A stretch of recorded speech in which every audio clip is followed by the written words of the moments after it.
What's going on, everybody? It's your boy PTK Bland back in the building with another episode of the Shop Podcast. We join you for a very, very, very special week. Probably the most busy week we've had thus far in 2019, man. We appreciate you if you're joining us live, man.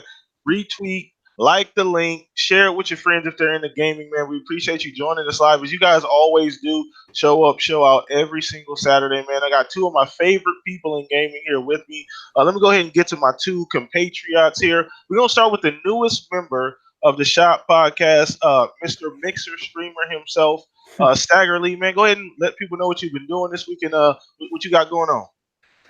I mean, all I've been doing lately is setting up my new office, and it's been a lot of fun putting out all my collectibles, setting up the streaming equipment again, and getting all the stuff I've had in boxes I've been collecting since before Christmas for the studio, like, the lights and whatnot. Getting that all set up, but just, grinding the streams. Going to be at E3 this weekend and FanFest. Nice.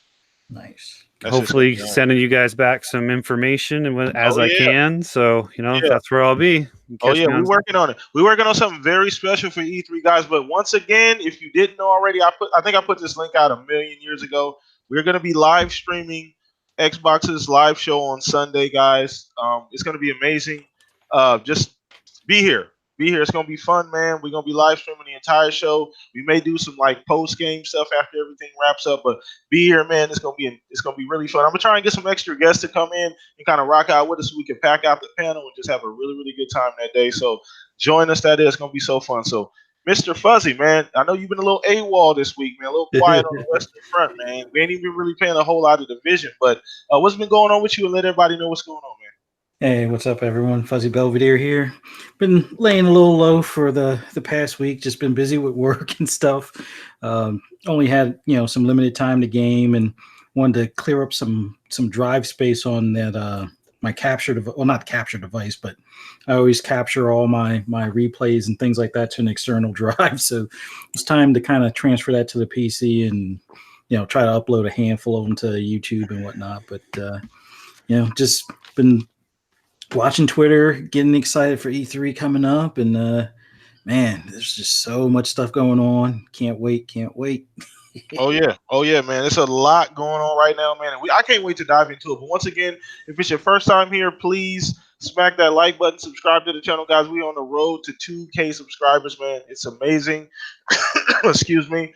We have been on an amazing ride. Appreciate the love and support these videos have been getting lately. If you enjoy the content, please support. It's very important that we grow the channel, man. You guys mean a lot to me, and we're gonna keep doing this thing, man. So let's go ahead and just dive right the fuck into the topic. So first things first, we generally talk about the poll of the week, and it was a great poll of the week, and I'll acknowledge that, but it was way too much going on this week. Way too much going on, so I had to throw that out. So we replaced it with an amazing topic, man. We kind of talked about this pregame, fellas. So Phil Spencer on Twitter announced essentially 14 first-party announcements as far as games, different things like that, IPs. Now, once again, we can kind of pick through this with a fine comb. You can make a lot of assumptions about what the games are going to be, what they're not going to be. And once again, chat, this question is for you as well. Let me know what you guys think down in the comment section. But Stagger, we're going to start with you, man. Let's break this down from your perspective. I know you said you didn't really follow it as much as you probably should, but what do you think about it after the fact, after thinking about it and kind of letting it marinate? Well, I mean, like it could mean multiple things. I mean, he crafted that text pretty good to be a little bit obscure, but yet still say a lot. I mean, 14 games could mean 14 first-party, Microsoft Studio games, or it could include, some. Not for wait, no, that's not what I mean at all. I'm stumbling right out the blocks today, boys. It's all right, take your time, brother. Take your time. 14 games sounds great. I mean, they've brought in a lot of new studios. I expect some of those to be games we're going to see soon, and some of those games that are more like these are early works. You know what I'm trying to say? Mm-hmm. Yeah. So like it's exciting though. I mean, like to think that they're going to come out and just 14 first-party titles. What? You know what I mean? But they did say, I heard previous years, like last year, they said they were going to come out with 18, and they didn't fulfill that promise. So, I mean, is 14 the real number? Okay. once again, like I said, fellas, we can sort through this with a fine-tooth comb, but we may get into that deep today. Just if we get time permits, because we can go a lot of ways with that. But I want you to elaborate on that, because once again, 14, that's a huge number. It's kind of a get the attention essentially. That's what kind of draws people to the statement. But I think essentially what it's saying is that we're ready. We got a lot coming. We're ready. We got a lot of a lot of bullets in the chamber essentially that they haven't. When he made that statement that look, we kind of fiddled with the idea back and forth about do we hold anything back, how much money do we save, and at the end of the day we said forget about it, let's just blow the doors off everything. Why hold back? So I think this fits right along with what he said then, but I want you to kind of elaborate on that as well. Now once again, 14 doesn't mean literally, but you gave the argument of last year when he said 18 games, world premieres, exclusive. It was kind of a mixed bag, but I think that still shows versatility and variety. Had a little bit of something for everybody. So what would you say to somebody who kind of feels that way about it? I mean, I think it shows great versatility and stuff like that. What I'm wondering is, though, is it 14 games they haven't even told us about yet, or does it include stuff like that we already know? Like, are they going to show us more Gears? Are they going to show us more Halo? Or is it just 14 new titles that are in the works that we don't, we haven't seen yet? So I mean, it's I don't think anybody would think that it's 14 brand new IPs. I don't think anybody's that crazy to think that it's 14 brand new, unheard of, unforeseen. Obviously, he's talking about Gears, Halo, these exclusive games. So I don't think anybody. I've seen a couple people say, "Oh, it could be," but I think that's even a bit of a stretch. We need to play it a little caution. Let's keep our tinfoil hats off. You know what I'm saying? So how many do you think it's going to be that we don't know anything about then? Oh man, I think you got Ninja Theory, you got maybe Playground. That's at least 2, maybe Rare. I think at the NXile, there was a tweet today from a guy at the NXile. I think he was either a dev or maybe even an owner. I don't remember his position, but I definitely followed him, saying that he hasn't been this excited about E3 forever. Showing new content is exciting for him. So that it could be potentially 4, 5, 6 different unannounced games. How far along these games are in development, who knows? But it's nice to see the variety. Nice to see these studios are busy and working on these titles. And I think more than anything else, that's what I'm focusing on. Now, I don't know about anybody else's focus. Once again, we could sort through this with a fine-tooth comb, but I think that's where I'm going with the announcement. It does generate excitement, and I think that's what you need. I think they're going to hit not every single market of players, but like they're going to nail trigger points for a lot of fans out there to find a game that they want to play within those 14 titles. Yeah. Okay.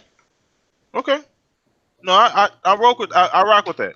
I think that's a good stance. So, Fuzz, what's going on, man? Are you hanging out in the background over there, G? I mean, Stagger had a compelling argument over there. I mean, he made some great points. Even stumbling. Very, very, very great point. Even stumbling right out the gate. Well, he got his sea legs under him after a little bit. But what do you think, man? After kind of marinating, thinking about that, what do you think? Phil's statement means? First, I'm excited as heck. Even if half of those games I'm already somewhat familiar or at least heard people talking about or saw some info about on Twitter or whatnot, I'm still excited. I'm figuring we'll probably get maybe 1 or 2 new IPs that no one has any idea about, that may not even been mentioned other than maybe a reference tweet like, "Oh, I'm excited," like the guy from NXL. But I'm expecting some of it to be DLC. Rare's going to be there. They're going to more than likely talk about the anniversary update, which, now that game is kind of like what people were hoping it was when it launched. So it's got a lot of content now. They're probably going to add even more, and that's going to hopefully bring some players back to that if they aren't already back. Forza Horizon 4 definitely needs that second DLC now. Not that I'm tired of playing a Forza game, but I've gone back to 7 more than I have to Horizon 4 lately, just for my racing fix and stuff like that. But I'm definitely looking forward to that. Yeah, I've heard some rumors. Oh, it might be Micro Machines or something along those lines. Whatever it is, can't wait to hear about it, because that game needs some more life into it right now. I expect that we're going to hear about Gears 5 since it's coming out later this year. We're going to hear something about Halo as well, which I'm looking forward to. Oh yeah, definitely. I want to get some details on if it's going to be truly open world or if it's going to be somewhat guided open world, which is fine as well. in any event, just seeing more of that game is going to get me excited in general. Yeah, definitely. I expect that we're going to hear about Ninja Theory's new game. I think it's called. I think we already know the name Bleeding Edge or something like that. I just want to see what it's about. Whether it's, I think there were rumors whether it's like a kind of like an arena shooter or an arena battle thing or something. Yeah, I saw a early build. They were working on some game. It looked a lot. It looked a lot like Anthem. You know what I mean? As far as the mechs and the movement and the creatures they were fighting, and you had like collaborative moves you could do, kind of very, very Anthem-ish. Now I don't know if that's what they're doing, but if the game is called Bleeding Edge, it could be anything. Yeah, it could be anything at that point. So I mean, that fits the criteria. But go ahead and finish what your point was. Yeah, and we haven't heard anything more from Undead Labs. Like I know they did some more updates to State of Decay and stuff like that, but I'm pretty sure they're going to be working on a State of Decay 3, or maybe they go in a totally different direction. Maybe they don't do the exact, update to State of Decay. Maybe they go, more along the lines of like some sort of vampire horror game or something. But I'm pretty sure they're probably working on something that we are not familiar with just yet. But I'm going to keep my excitement to, not to a minimum, but at least keep it in check and think that at least it's a State of Decay 3 that they're probably working on at this point. As far as like the initiative, I don't think we're going to see anything from them. But then again, hey, we've been surprised with newly formed studios having stuff to turn around pretty quick. But it'd be nice to see what they might have to at least show us. And then what was the other team? The ones that did We Happy Few? They got to be working on something as well. Oh, that's sheesh, I can't even think of the name right now. Compulsion Games. Compulsion Games. Yeah, there you go. Yeah, so they're probably working on something. So, in any event, if let's say, let's just keep everything in check. Let's say a third of that 14 is DLC, which hey, Minecraft needs some DLC or has some in the pipeline. We know that Sea of Thieves have some in the pipeline. We know Forza Horizon has something in the pipeline. We know that there's 3 Gears games kind of on the home front. We know that there's Halo coming up. Yep. I don't think Motorsport 8 is going to really be a thing just yet, but there's also the rumor that we've been talking about probably for 2 years now with Playground Games working on either Fable or their own open world RPG. So in any event, 14 is a number that if you're a gamer and you got a pulse, you're definitely excited to some extent, even if it's just one or two things that raise your blood pressure type of deal. It's enough to look forward to come. What was that, June 9th or something? Yeah, the 9th, Sunday, baby. Sunday. Yeah. Oh yeah.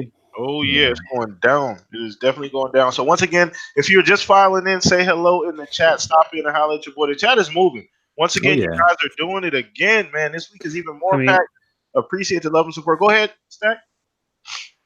I feel like I'm like a little bit like on the crazy edge where like I almost feel like it's going to be 14 games, not DLC. I just feel like it's going to be 14 games. I don't know how they're going to do it, but I don't know. I mean, you got to think like a lot of the studios they hired are probably already working on stuff, and they had other Microsoft Studio stuff that we may not know going on, plus Gears, plus Halo, plus the Minecraft Worlds, the 3 Gears of War games. I mean, I feel like it might just be 14 straight up games and not like Forza Horizon DLC or anything like that. That's my gut, and I could be totally wrong here, but I'm left fielding it and saying it's 14 games. It could be. If it's that, I'm pretty sure. I don't think there'll be any complaints out there in the game. No, there won't be. I just with them saying we're gonna go big, that's going big in my opinion. Yeah. Shout out to Leonidas. He said Killer Instinct 2. Please, thank you. We'll take that.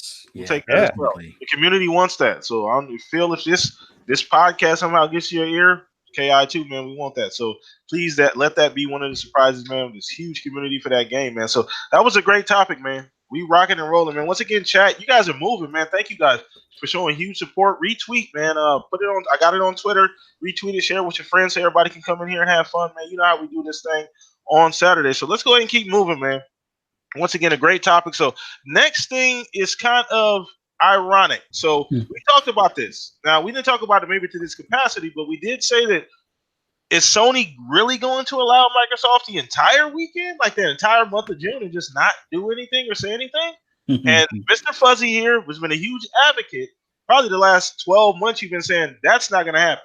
They're going to do something. They're going to do something, whether it be an announcement, a trailer, a tweet, anything, a release date, and boom, lo and behold. Now it's not that close to E3, but it is, fairly within 2 weeks of E3 about a Death Stranding reveal as well as a Death Stranding release date. The game is coming out this year. Now, I put out some videos earlier in the year, just weekly videos about, I thought this game was going to be pushed back. I didn't think it was close based on some of the things Kojima tweeted and other people, I guess, close to the game tweeted. Didn't sound like the game was that close. Now, they were hiring developers for other things. Maybe it's DLC down the line. Who knows? But the game is ready, apparently, and it's ready to come out this year. So what do you think about the fact that we talked about, Sony doing things, tweets, release dates, maybe holding on to that Last of Us commercial?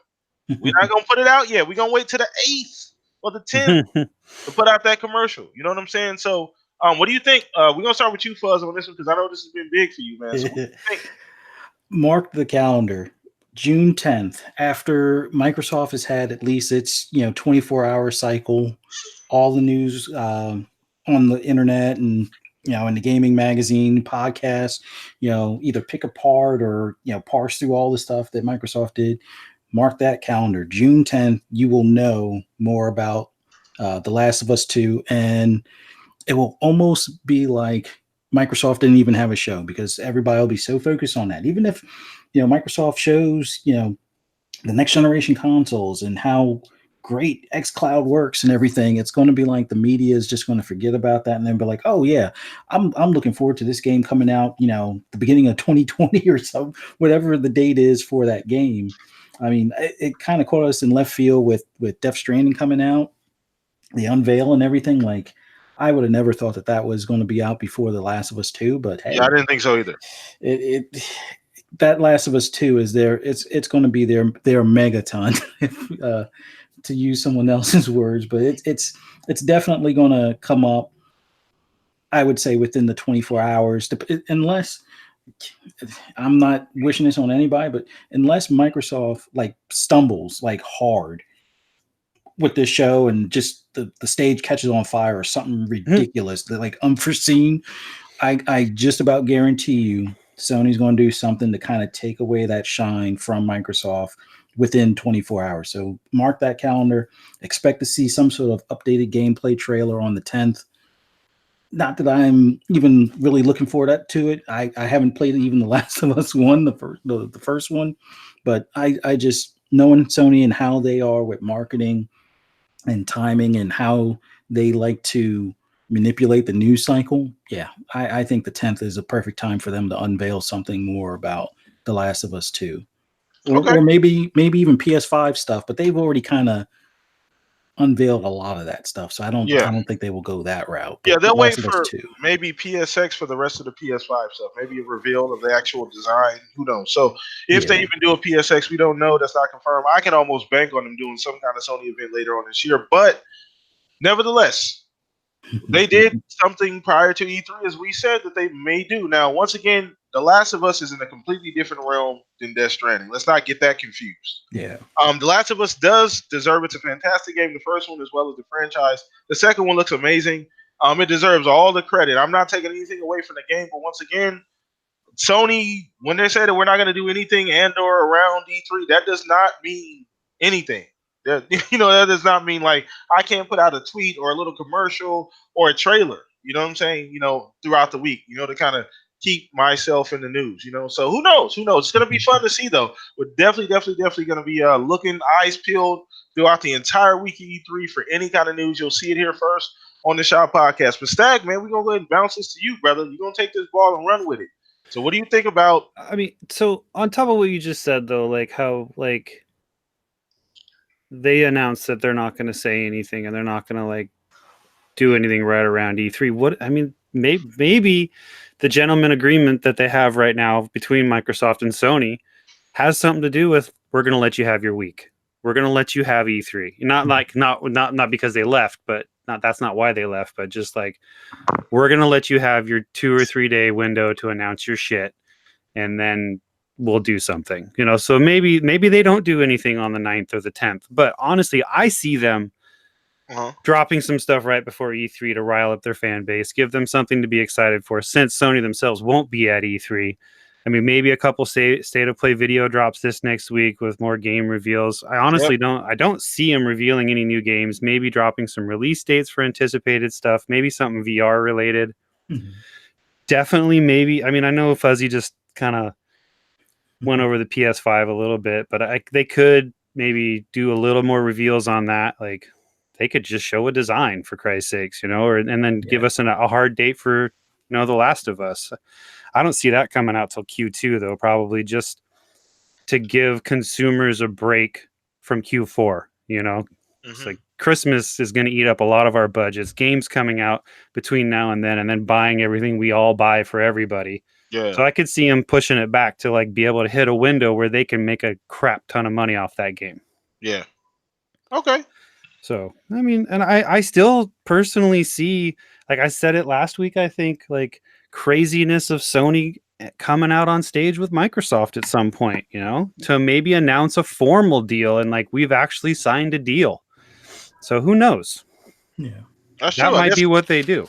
That's not out of the realm of possibility. That's for sure. You know, stranger things have happened, you know. So, man, we are moving along here, man. This is the tip of the iceberg, people. If you haven't been following along all week, this is the tip of the iceberg. I couldn't even get everything in. Honestly, I mean, we may not even get to questions at the end of the show like we normally do, but moving right along, man. So I think I guess I'll go ahead and wrap that up. I mean, I honestly think that the odds of us seeing something from Sony are extremely high. Yeah. I think that I don't know if what you just said, because I never thought about it from that standpoint. Maybe that was part of the deal, but I just don't think that they can go that period of time without doing nothing, especially dropping some of the things that they've dropped already. I mean, it's great news, but it's really not anything that's going to stick. You know, something like The Last of Us is going to stick. Like, that's going to be talked about the entire week of E3. You know, you can drop trailers, little, you know, developer diaries, anything, any type of information about that game is going to consume, like, that's going to take up a lot of, like, front page time. So, that's a possibility. You know, that game may be further along. You said Q2, right? The Last of Us. Yeah, I could see that. Yeah, like I still think early. I still think Q2. or maybe a late Q1. I'm sorry, I still think Q1. Maybe like March, like February-ish. March. February, March. Yeah, I could see that. I meant more like a little bit away from Christmas. Did God of War come out early? I think it was early Q2. I think. Let me know, chat. When did God of War come out? I don't have it in front of me. If anybody knows, I think it was Horizon Zero Dawn was April 20th. April. Okay, April. See, I was right. So fairly early. That's that's early Q2. So yeah, I guess it'd be right. So no, that's. I mean, who knows? Fits in the timeline. It does fit. It does fit. And they've had a lot of success dropping games in that timeline. Every single game. Remember back when Bloodborne dropped? I think in March. They've had very much. A lot of success in that March, April range throughout this entire generation. So I think that's a safe time frame for them to drop a major game in, because their fan base is kind of used to that timeline. So I think something around there makes sense. But who knows? I mean, you never know with Sony, man. You never know. Them motherfuckers may pop up right after E3. Like, hey, look, we got PSX in a week. You know, you never know. You never know. So I think it's exciting, though. That's the fun part about all of this, is that competition is what's pushing this. You know, they're pushing each other, and it's great for all of us. At the end of the day, we're all going to get hopefully close or near to what we want. So I'm really excited about this. Somebody said, Shelton said Splinter Cell. So we'll see about that, man. I don't want to get into that right now. We've talked about that forever, but yeah, hopefully we'll see something about Splinter Cell. So let's keep it moving. Now, on the E3 topic, this is kind of a great segue into what I was talking about. Now, we know Xbox is kind of in a special position. It's the first time they've ever had like the entire event to themselves for the most part. Now, they're the only one out of the big three doing an actual show. I don't think Nintendo, are they doing a direct? Not sure. I don't think or so. Because I mean, they haven't announced anything. They haven't announced anything. They normally would announce it, I think, in like the beginning of May or the end of April or something, when they're going to do their Nintendo Direct, which would hover around that time frame. Didn't last year they did it during E3? I think so. Ain't that when we got the Smash? Yeah. Ain't that when we got the Smash announcement, or no? Or no? Am I tripping? I don't remember exactly. But either way, excuse me. Either way, somebody said they have a direct Tuesday. Tuesday of E3 week. That would be, I think, the 10th or no 11th would be Tuesday. That's the 11th, yeah. Oh, okay. So if that's Tuesday the 11th, that makes sense. Oh, yep. See, yep. Jago just said it too as well. Thank you, chat. So they're there. I don't know what Nintendo's going to bring as well to the table, but Xbox is in a very, very unique position this year. And do you think this is the most important E3 for this generation, considering everything that they've been through with like having to kind of hit the reset button throughout the generation, during the 2014, 2015, during that year, then kind of retooling in 2017, 2018, coming back with all this content. Out of all of those E3s, do you think this may be actually the most important one coming out of this generation? We're going to start with you, Stag. You don't got to rank them or anything, but, based on what's going on and what potentially they could like accomplish during E3, do you think it's important, like the most important one for them, or do you think it's all relative? I mean, everything is always relative, but I definitely think this is probably their biggest one. And I think they are feeling not feeling the pressure, but they know. Not only do they know, but they've set themselves up in a position to make this their biggest E3. This show's basically theirs. It's Microsoft's time to shine with like Sony not being there. I mean, I see them. It's their moment to show like most, if not everything, every game, every acquisition they've made, possibly give us a windows into the future's future. Respond to all the criticism Microsoft, Xbox has gotten this generation between from first party games, like their tech, whatever. I just feel deep inside of me like they're like, you know what, fuck you, it's our time. It's also a chance for some of the fans, like us fans of Microsoft and that have stood by Xbox for years, to just not feel let down anymore. I mean, I personally haven't been let down. I've enjoyed my Xboxes, 360, Xbox One. I have 3 different iterations of the Xbox One in my house.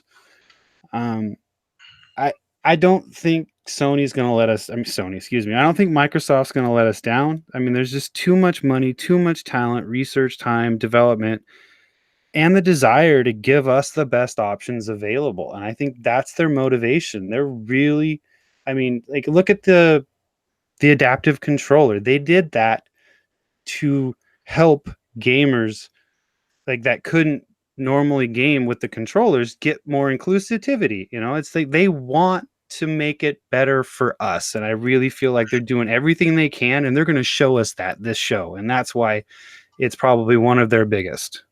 Yeah, I think it's amazing. They're in a very, very different position this year, and it's really, really great to see. I think everything's kind of coming together, and I think the team's ready. I think Phil has a lot. He tore it up last year. I don't think people understand the acquisitions and the moves they made last year, how it's going to impact, and the impact we're going to see this year, and the imprint is going to leave for the remaining part of the generation and moving on to the next, which is inevitable to happen in the next couple of years. Most of us are assuming. So, Fuzzy, we're going to go ahead and throw this over to you, man. What do you think about this potentially being, Xbox's most important E3, even considering 2013 E3, that being kind of like that was a disaster, man. And you 2014, 15, trying to build it back, 16, 17, 18, getting to where they are now, ready for one big blowout, 19, potentially based on everything we know about what they may see, what we may see, and what they may show at Xbox. So what do you think, man? Is this the most important for them? It's weird. For me, what was it, 16 when they announced the Xbox One X and the Xbox One S at the same time or something like that? I think that was 16. I think that was like a crucial turnaround point. But was that the year of BC as well? That was the same year they announced BC, or was that the year before? I think they did the BC the year before, but they had at least titles that they were announcing for it that year. But like 18 was huge for them in the sense that they showed how serious they were about gaming. So this one is kind of like, here's the tip of the iceberg for what we've put forward into these studios and things like that. So I'd have to agree with a post that Forte made earlier about this is their year to gain. I don't know if it's their most important E3, but it's they hold all their own cards this time. They're the dealer at the table, and it's their game. So I'd say it's definitely important, but I think this is almost like the important part leading up to the next gen. Like this is their stake that they're putting in the ground, showing that okay, we were serious. We bought these studios. Here's a taste of what we're working on, and then here's a taste of the hardware that you're getting, in the coming year. So yeah, it's definitely important, but I don't know if it's the most important for the gen. Because for me, when they announced that X, I knew then and there it's like okay, I'm going to start putting all my eggs in one basket. I guess you Mhm. could say as far as That was you huge. know, It was yeah, huge. I want to stay with this ecosystem because I know the games are going to they'll get updates and look graphically better with my OLED, and so for me that was the better one or the most important one. But I know for a lot of people out there waiting for first party games, exclusives, and things like that, that this will probably ring true for them this year, with this one being important for them. But overall, they've been knocking it out of the park as far as importance these past couple of years, just showing how much more that they're invested into the gaming world. Yeah, absolutely. It's just gonna be amazing to see, and I think we're all in for a real treat. I think as gamers, man, it's and you know what the crazy thing about this year too, we haven't really acknowledged this is how tight-lipped everything has been as far as what's going on at Xbox. Traditionally, we get some spreadsheet or some goddamn leaked text message about all these crazy things going on at Xbox, and they're kind of similar to what actually happens, and then we're kind of like, ah, shit, that kind of was halfway right. And we're kind of counting down, we're checking off the boxes as we're watching E3 as opposed to this year. I feel like if everything can kind of maintain this, confidentiality, I think we're in for a real big treat, man. And there may be some crazy shit that we have no idea that happened behind scenes. So I'm really excited about everything going on, man. So now I want to ask you kind of another question to piggyback off of that one, Fuzz. And we're gonna start with you on this one now. When I mentioned, excuse me, that this may be their most important one throughout this generation, what do you think? What do you think would be the so? What do you think would be that night? You mentioned how the X was kind of that point during the show that where you knew, okay, this is different. What part of the show do you think? At what point in the show do you think that could happen this Ooh, I think either the announcement for the next generation hardware or how easy or how fluid the X Cloud works. I think for that, if they demonstrate that the X Cloud works a lot better than the quick demonstration that they did for like one of their um, this week on Xbox type of things year? a while back, Yeah. I think that will be the game changer because I would love to have it where okay, if I play a game tonight, I made it so far where I'm like, all right, I'm level 22, I got 2 more missions to do. Let me put this game down. I can transfer it to my phone on my lunch break at work. I'll be level 23, get at least one of the missions banged out before I get home. That's going to be huge. If they can make it so it's that seamless in to the most extent, as far as the lag is at a minimal and the immersion is as good as it gets, even though you're looking at a smaller screen that's portable. If they can nail that, I think that will be that changing point because then it's not about do they need to make mobile hardware or do they need to put an app on the Switch. It'll be easy enough because it's like, oh, I have this hardware already. I can just go from the console to my phone while I'm on break or while I'm on lunch or whatever. So it's that will be the big turning thing for me, and I think that will hopefully help them reach those 2 billion gamers that they're trying to reach, that are Yeah. all about the mobile games and all about the Apple um, store or the Uh-huh. Google Play Store and stuff like that, with downloading 99-cent games or $5.99 games and stuff. So I think that could be the turning point. I mean, there's probably some other things out there, but that for me, I think if they nail that will be where everything breaks open from that Yeah, point forward. yeah. No, definitely, definitely, definitely. And shout out to everybody in the chat. Shout out to all 34 people watching. You guys are amazing. Every week, man. Every week, you guys are getting better and better. And appreciate the love and support. You guys retweeting everything, man. We do this for you guys, and I hope we put on an amazing show. Once again, give us feedback. Let us know what's going on with you guys so that we can stay interactive. So I'm gonna pass that actually on to you, Stag. About at what point do you think you agree with Fuzzy that potentially the crossplay could be that point during the show where you're like, okay, this shit is next level. This is what we're looking for, or do you think there could be some other announcement that could essentially be like, okay, this is what we're looking for from Xbox. I mean, crossplay is great. We all want it, right? I mean, I personally don't care about crossplay, and there's a contingency of players like me that don't. It would be great maybe to play some co-op games crossplay, but I'm not multiplayer, so that doesn't really do anything for me. But more like Fuzzy said, just showing more of the xCloud and showing more functionality and like actual footage. I mean, if there was some hands-on for like us people that are there, that would be, maybe some like, FanFest hands-on with xCloud. I'm just, throwing that out there. But like, I don't know. A big moment for me is going to be like game I haven't heard of and more xCloud, to be honest with you. I'm very curious to be able to play high-level gaming somewhere not stuck in my house. You know what I mean? Like that does interest me. So I want to see it work, and I want to see more of it. Okay, so traditionally, I mean, I'm not that big as far as mobile gaming. I like the Switch, and I think it's a fantastic. And I've actually kind of grown a liking to the Switch and what it actually does for people. I didn't understand it for a long time. Fuzzy, you already know how hard I was on Nintendo with that Switch, man. I came down on them rough, man. I'm one of the biggest Nintendo lovers, but at the same time, I will bust their ass every single time they make a mistake. So anyway, you're saying about Nintendo. Either way, man, I'm really, really, truly excited. What'd you say? I'd love to see, Nintendo. Somebody said that Nintendo is doing a conference. The Direct. I would love to see them, Switch.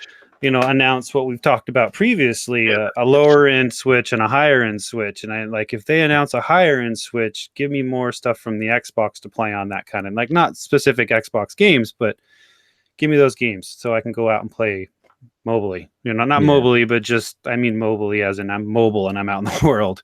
But yeah, give me more functionality for my games. And if you give me a higher end Switch, you're going to get me to buy one. So yeah. You in on that, Fuss? The higher end Switch? A higher end Switch would probably be more. I would say that would definitely push me over the edge. I know the boys have been looking at, we want a DS, and I'm like, why would you do a DS when they're getting ready to announce hopefully a new Switch? But I would be for like a Switch Pro. That definitely. I mean, if especially if it could do somewhat 4K, even if it's checkerboard, I don't care. But yeah, some Smash Brothers in 4K. Yeah, I'm for that.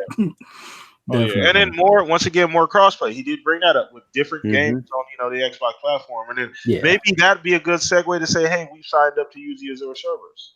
True. So who knows? Once again, guys, don't flame me, please. Keep it to yourself. All right, don't put it in the comment section. I'm just throwing it out there. All right, you never know what'll happen at these shows, man. You got to be careful.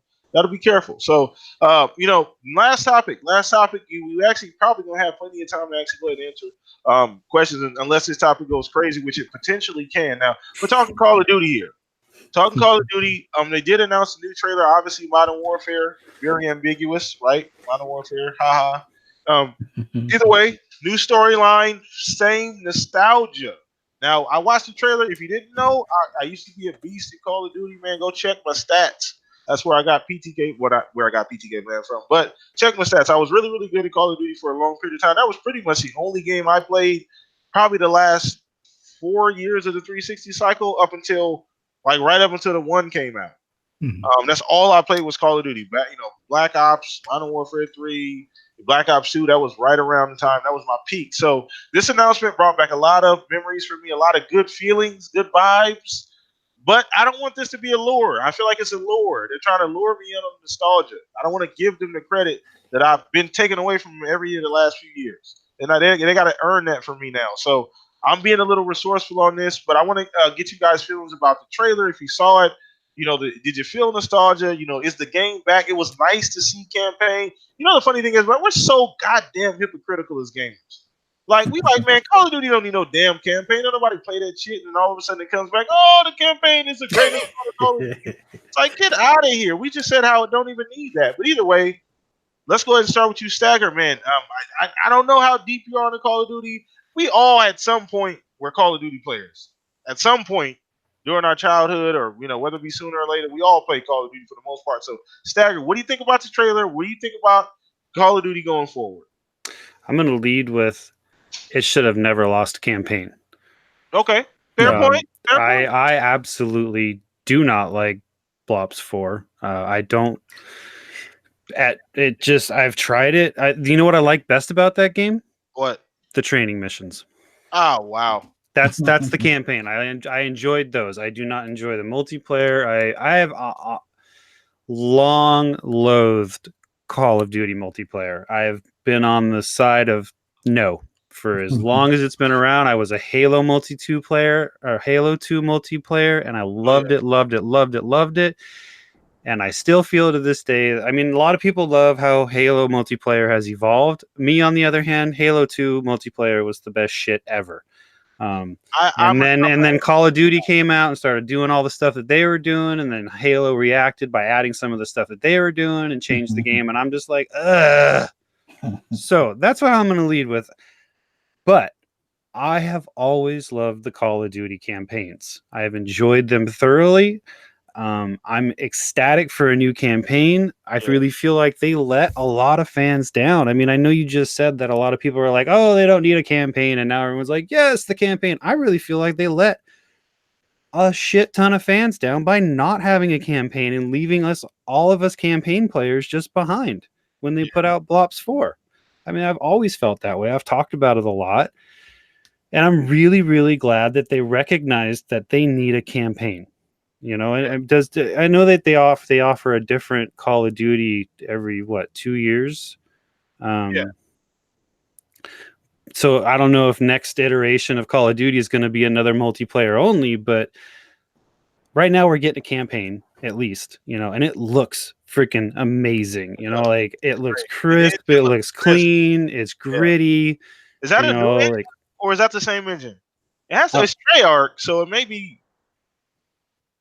I don't know. I don't know either, but I'm really glad that they I mean, at least on the surface from what I see, they realize they made some level of a mistake and left some of their fan base in the lurch and are going back to their roots with gameplay, or at least with the campaign. I know that the game evolved into a multiplayer phenomenon, but I mean, it was a campaign game. You know? Soul Reaper just said all new engine. Okay, cool. But I'm excited. It looks great. I can't wait. I mean, I can't wait. I'm tired of the old war games. I want guns that like shoot amazing. Lasers, the ACR, all that cool space technology, whatever. Give me that stuff. You know, don't give me like World War II, World War I, all that stuff. I'm done. That's so plodding and slow to me. I want the action. Yeah. I mean, COD. I mean, like I said, COD is the one thing that, you know, for me, it's. I wasn't. You know what the funny thing for me? I didn't even like the super futuristic shit. I thought that was way too far out.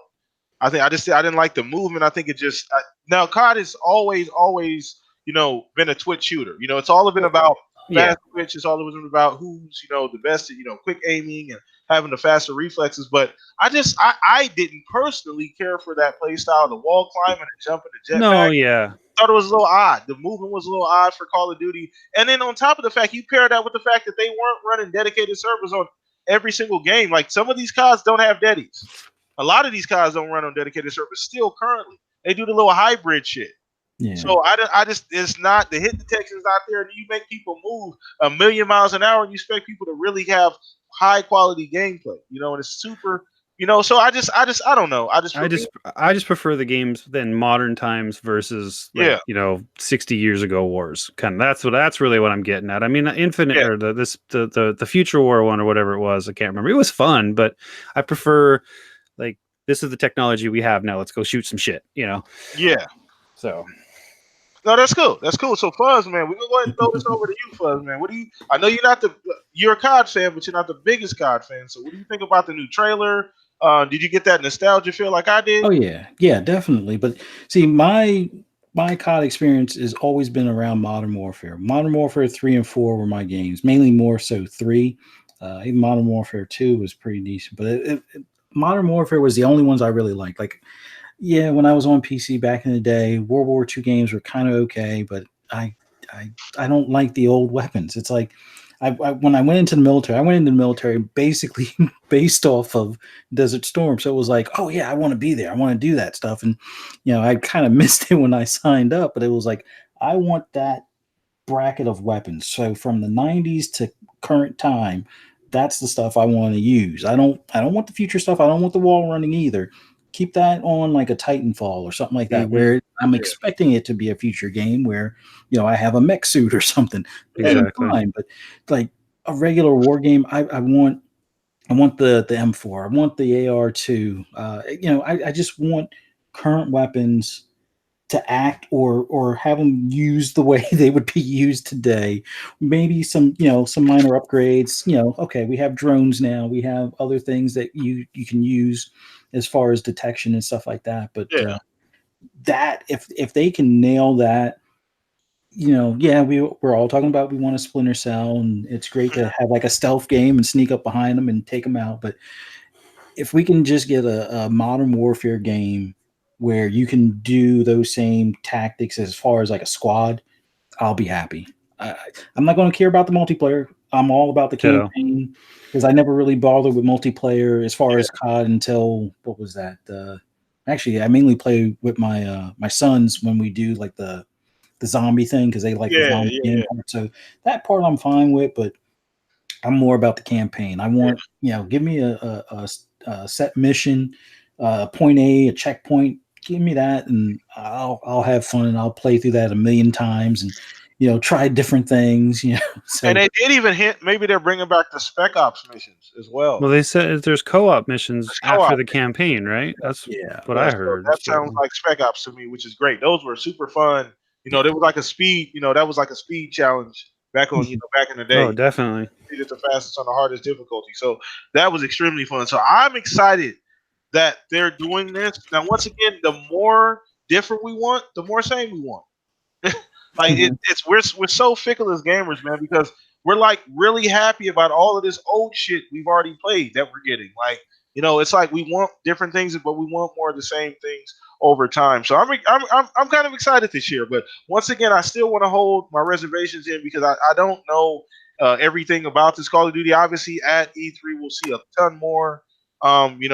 At E3 for sure. I know we are just going to be a big blowout. Now, funny thing is also piggyback off of that, there are no exclusive rights this time around.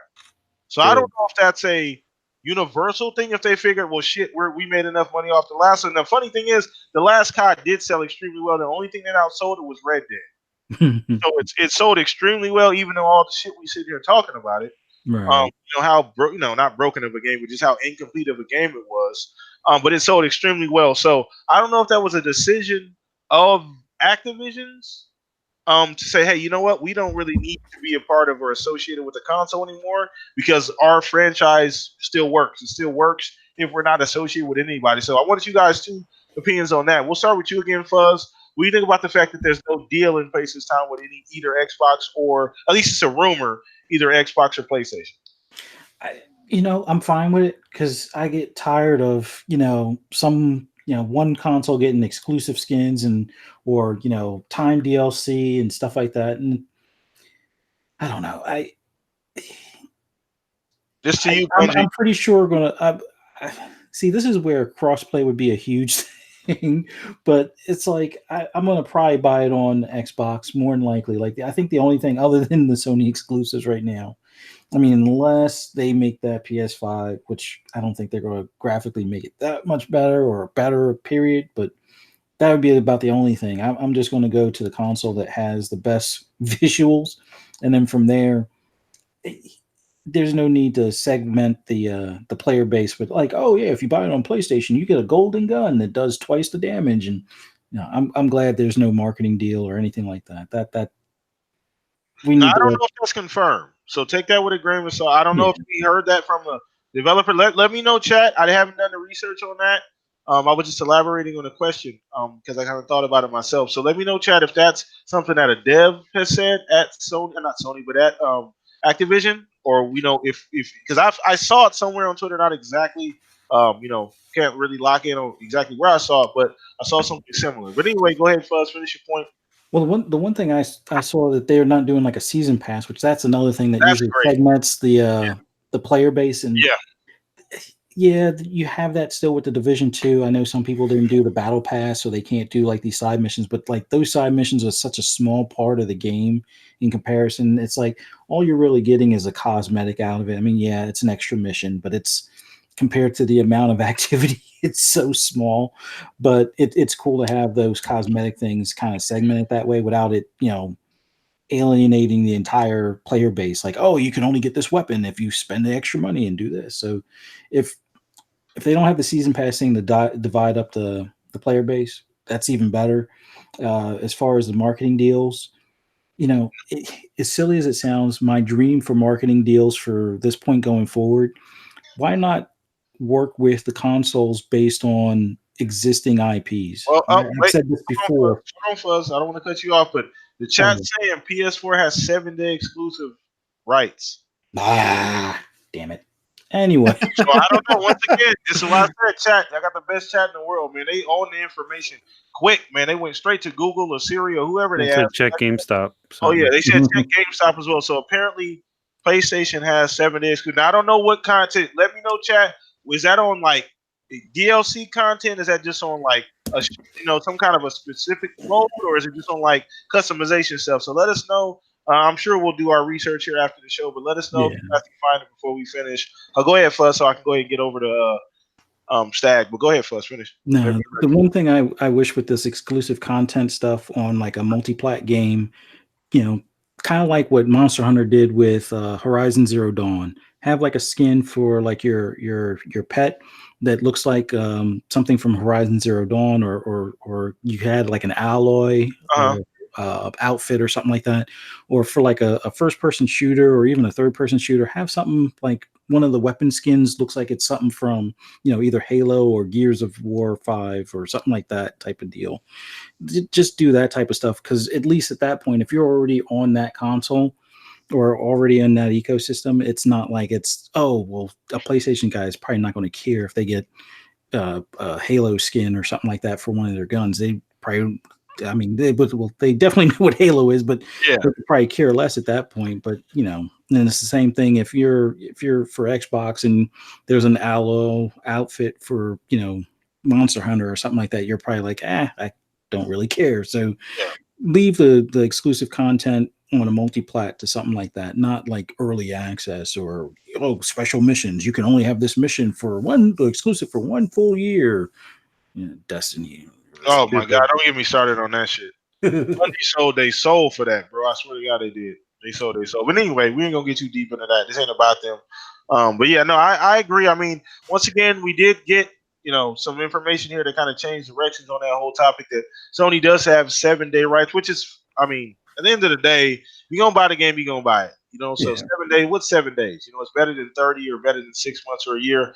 Here's hollering at you, Bungie, once again. But either way, we're gonna get this over to you, Stag, man. Let's see you elaborate on this, man. What do you think about Call of Duty? Well, now that we know it does have some exclusivity rights, what do you think about that whole deal? Activision still being Activision? I mean, people got to make money, right? And one way to drive extra money one way is to be like, hey, look what I got over here. But I don't really care. I've never the whole exclusive that word that I can't say right now.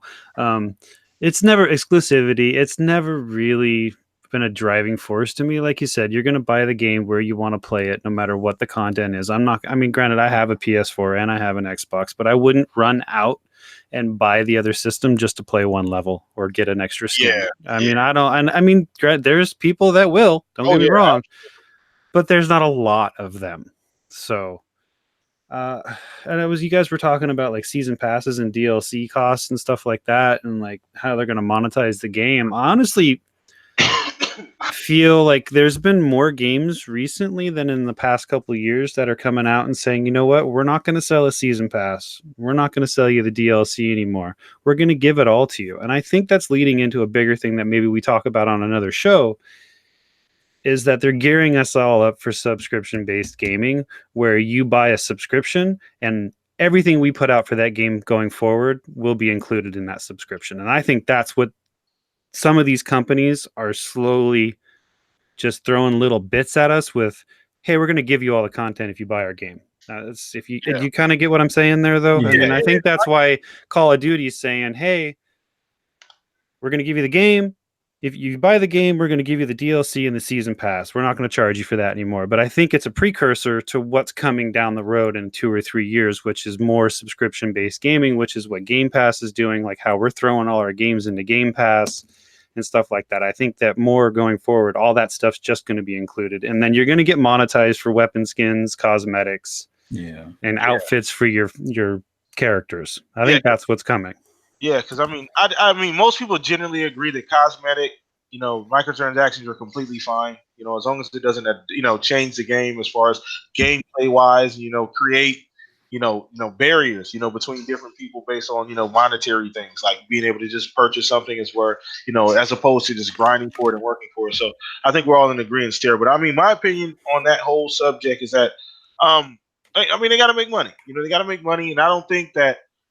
That's something that's always been something associated with COD. That's not anything indifferent than what we always get. It's always been attached to a particular console for an extremely long time during the probably best part of, this whole COD life cycle, or this lifetime of this game. It was on the Xbox system. I think we can all agree that during that period of time, that's when COD was at its peak. Essentially, was when it was associated with the 360 and that whole era. You know what I'm saying? But I mean, it's completely fine with me. I mean, 7 days, you're going to buy it anyway. What's the big deal? Yeah, they may be able to play a mission or two first, or, maybe they get a weapon, some DLC a little early. But at the end of the day, that's probably only used for the people to do YouTube. They get to split up some gameplay early. So I don't really think that's a big deal at the end of the day. It's not going to influence my purchase. What is going to influence my purchase is what I see at E3 and going forward from Call of Duty and what that game is going to offer us this year, because I don't want to do that pull the wool over my eyes shit. You drew me in with price already. All right? You already got me there. Don't screw me over. I don't want to feel like a cheap prom date. So I'm going to hold off and see what more we see from Activision and Call of Duty, the whole microtransaction structure, because I don't trust them all the way just yet. Now, that was actually the last topic of the show, but chat, I'm going to let this run over a little bit, guys, because we're having so much fun. The chat is going, I can't even keep up. Every time I click back, it's like 50 new, comments, and I can't even keep up with what everybody's going on. So I'm glad everybody's having an amazing time in the chat. Thank you guys so much. The show is growing and growing every single week. Now, shout out to NLG. Shout out to my Uncle Mike. He just popped in here, but appreciate you, Uncle Mike, for dropping in on us. We're going to go ahead and just open up for a couple questions. We're going to take like 2 or 3. It's got to be really good questions. So, chat, go ahead and throw your questions right now in the comment section. Once again, smack the like button on your way in. Subscribe to the channel if you have not. Share this channel with your friends if they are fans of gaming. We do this every single week, every Saturday. I got the best podcast. We have the best podcast. Best panel. We know that. That's fact. So let's see. Shonsu had a question. Once again, throw your questions out in there, just like Shonsu. We're going to take a couple for the chat before we wrap things up. He said, what color will the release model of the next Xbox be? That's actually a very interesting question. I never really put much thought in that. What color?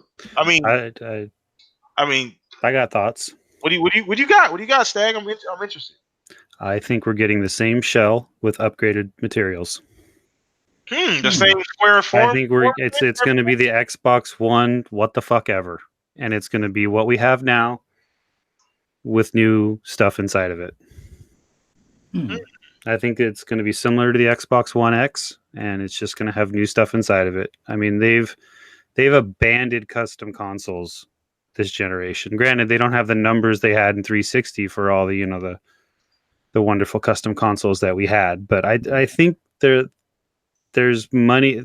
You can cut down costs by just using stuff you already have, and they've got these shells made. Why not try and fit something inside of this shell and continue the family of Xbox One and just upgrade it, kind of like they had, it was the Xbox original, then they had the Xbox One OG, then they went to the S, and now the X. Just I think they're going to keep going in that vein to save themselves a little bit of money. So that's just my personal thought. Okay. All right. Now, once again, chat, drop that down in the chat right now. Let us know. There's some questions. We're taking questions right now. We're going to take 2 or 3 more questions. We're going to finish off on this one, but if you got any questions, just let them rip right now. We're going to take a couple more. So, Fuzz, you want to go ahead and elaborate on that question by showing to? Well, Stagger made a good point because I didn't think about that. When you look at the Xbox One S all digital, it's basically an Xbox One S without the slots. So, Yep. but I was kind of thinking they would probably go gray this time. It's like an in between. They did Gray black in the beginning, and I then would like robot white later, and then the X was in black. So I think they're going to go in between with gray or something that'll be like almost Apple-esque. At least that's what I was thinking as far as color until Stagger brought up that point. But I would like to see them do kind of like what Sony did with the PS4 and have a modular section where although I don't see any PlayStation guy, well, hardly any, I won't say any, but I hardly see any PlayStation guys take that little plastic half lid off and Yeah. paint it or switch it, even though there are parts out there so you can do it. But I don't think PlayStation guys really care about custom consoles as much as Xbox guys do. So I don't understand why Xbox doesn't do like like how they have the controller, Xbox, the custom controllers you can do. They Yeah. need to do that same thing for the Yeah. for We the talked about desktop. that years ago that they would add that to the, what is it, not ID, but what's it called? The little, they allow you to customize your controller. Yeah, I Right up thought it was ID, but ID is their their indie ideas and stuff. indie stuff. But either way, you guys know what we're talking about in the chat. I thought that they would eventually at some point allow you to do that maybe for an additional 40, $50 on top of if you bought the console online. Yeah. Maybe it was an online only thing where you had to buy the console online to have that option to customize it. Maybe charge depending on the customization. Maybe start out with just colors, maybe not anything crazy like logos. Maybe just a color scheme or something like that. Maybe even like a color and a texture scheme. Maybe they give you glossy versus matte, something like that to kind of play with it. That would have been cool to add to that program as well. So we talked about that like years ago, though, and I don't know if it's ever even really been a thought.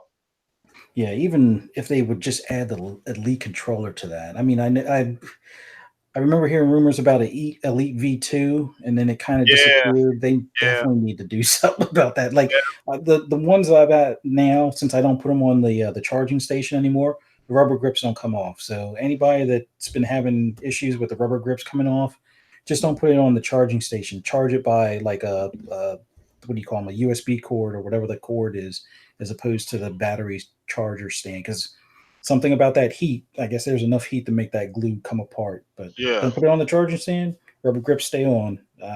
So far, knock on wood, it's been almost a year now with no problems. But yeah, I'm thinking something gray. But yeah, I hope they have a new shell. I don't want to see the same shell. I mean, I guess it'd be okay if it's like the Xbox One X shell, but still. Yeah. We'll see. We'll see. I mean, we'll definitely see. I mean, I think that the Xbox One X form factor is amazing. I think it's very simplistic. I think that as it gotten smaller and with the S and over the years, I think they've kind of refined that whole design, which is pretty cool. Really modern looking, really fits, living room very well, fits in with the modern devices. So it works. So we'll see. I don't know what additions or subtractions they can make to the form factor. Maybe I think gray would be cool. I think that'd be a dope option to come in with, like a gray console right off the bat. What's the last gray console we got right off the bat? Nintendo? Super Nintendo. Super Nintendo was kind of grayish. It was kind of a light grayish. I just remember the PlayStation 1 being gray. Yeah, PlayStation 1. PlayStation 1 was gray. You're right. Yeah, it was gray. It was like a light gray. It was like a lightish gray. So I think that was the last gray console we got. That was like a release console. Everything else has been black and white since then, for the most part. What was the GameCube? Was gray? Was it? No, they had a purple one. Purple. Yeah, I had one. It was purple. Yeah, I had the purple one as well. I have a silver one right now. Oh shit! Oh yeah, they had a couple different variations. Yeah. Underrated console, by the way. Either way, we're not even getting into that.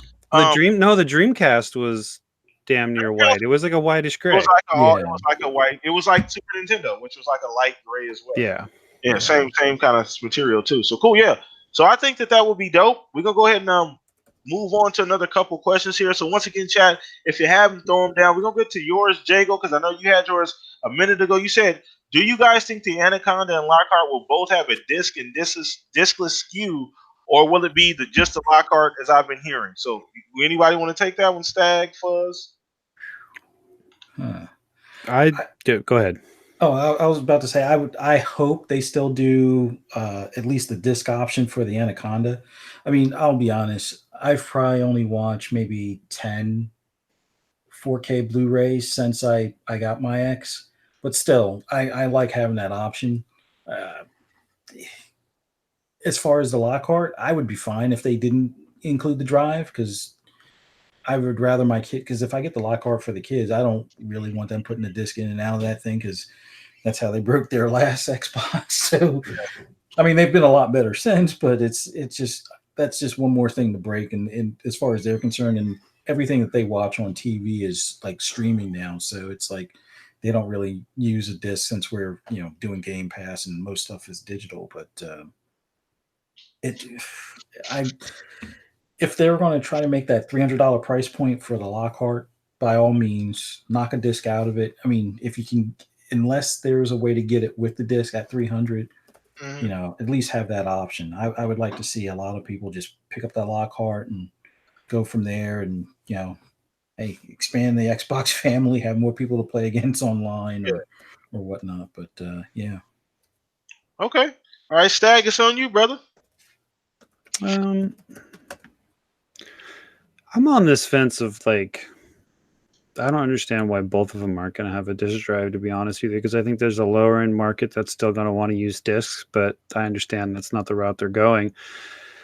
Yeah, I don't, like Jago just said, I could give a crap about the Lockhart because I'm getting the Anaconda. So I mean, I just I don't know how the S all digital has been received at all. I mean, that was definitely like a test the waters kind of a thing, but it's an early test, and I really feel that we are moving towards a less physical content media, like we are with music now. Like I still buy CDs, but the majority of people stream their music.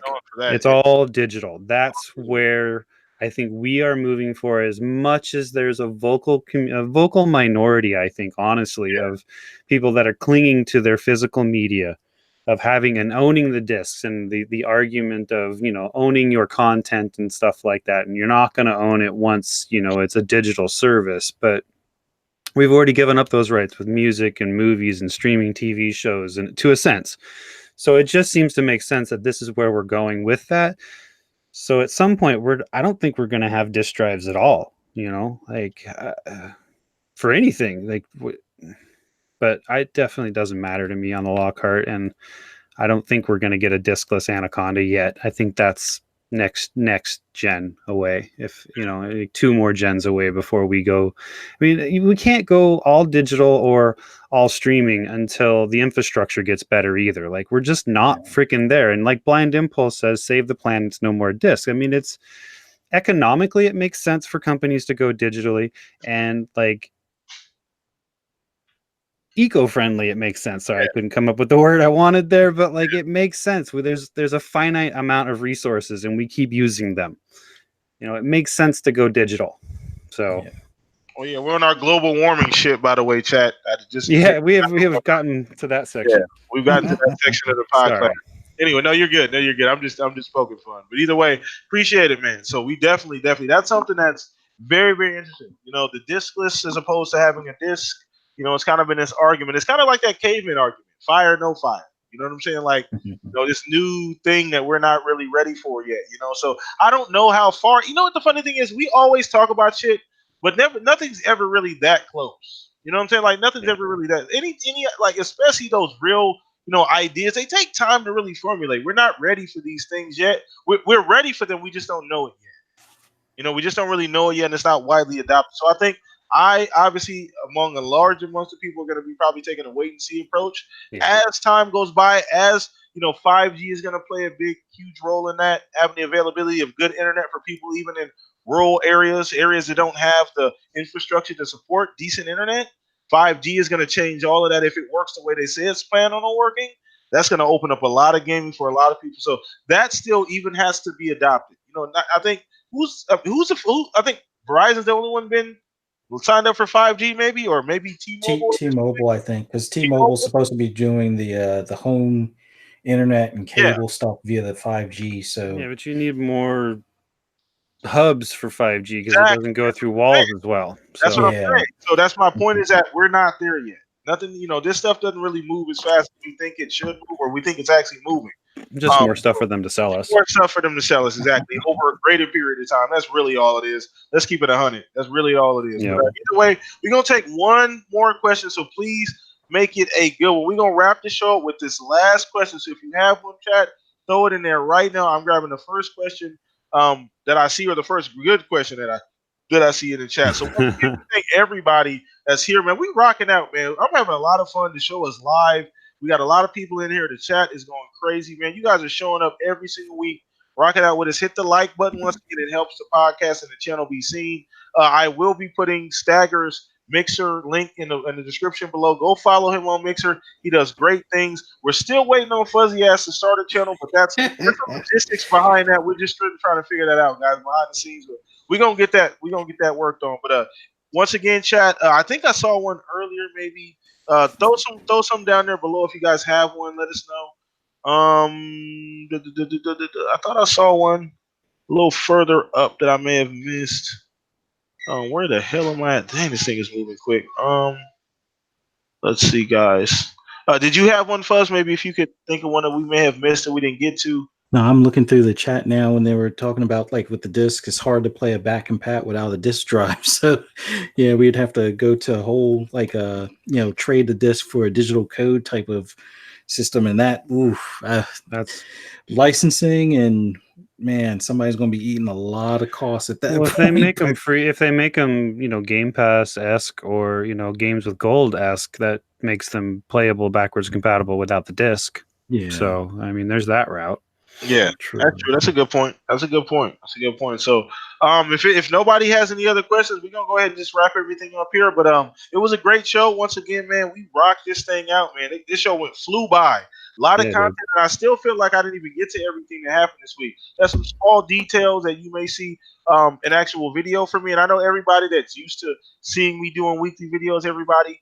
I'm going to get back to doing weekly videos here very, very, very soon. So be on the lookout for that. But once again, an awesome podcast here today, man. Thanks everybody for watching live. You guys are always hooking it up, being active in the chat, and we greatly appreciate that. So we're going to go ahead and get to our two co-hosts here today. Stag, man, let everybody know what's going on with you. I know, obviously, you're going to E3, man. You're going to E3. I know that's coming up, and you're excited about that. So let's, let us know what's going on with you and where everybody can find you, by the way.